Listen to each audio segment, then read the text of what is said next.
Handa na si Heart Evangelista na gampanan ng mga responsibilidad bilang may bahay ni Senate President Francis Chis Escudero. Ipinanumpa na ang model actress ng kanyang mister bilang Pangulo, gayon din ang iba pang mga opisyal ng Senate Spouses Foundation Incorporated, ang organisasyon ng mga asawa ng mga senador.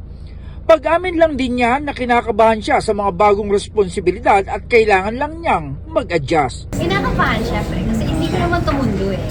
But in a sense, you know, even if it's not my world, I won't be doing the same thing.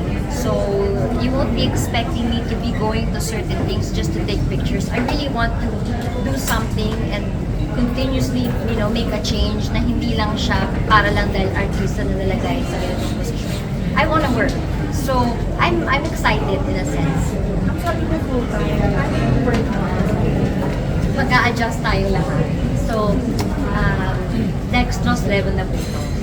Malaking bagay din na madetalyeng tao ang kanyang mister at todo suporta ito sa kanya. Hiningin mo ba advice ni Senate President Escudero?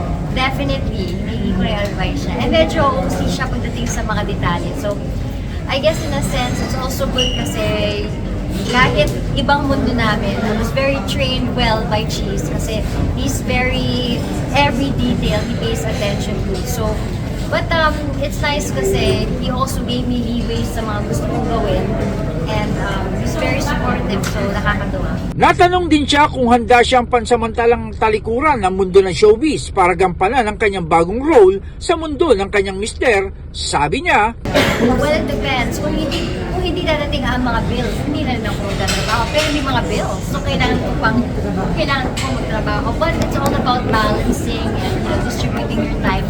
Kaya naman. Kakayanin na lang. Sabi pa niya, itutuloy na lamang nila ng mga kapwa niya officers ng foundation ang nasimulan ng mga naunang opisyal, bagamat anya ang kanyang focus ay ang mga ina at bata. Well, we're really focusing on, of course, the women and children, syempre. Madami sa nagawa ng mga very small infrastructure that we would come back, look into again, maybe help again rebuild certain buildings, and madami pa actually. Ayoko rin kasi mag-super salita, but definitely the coming few days I'll be working a lot, so I'd rather them just see that I'm working than say this and that. Ang iba pang mga opisyal ng foundation ay sina Kat Pimentel, ang Vice President, Maricel Tulfo, Secretary, Nilia Manzares, Assistant Secretary, at Treasurer si Lani Mercado Revilla, at tatayong Legal Counsel si Undersecretary Emeline Villar. Jan Escocio, Radyo Inquirer Online, bayang nagtatanong, mamaya nag-uusisa.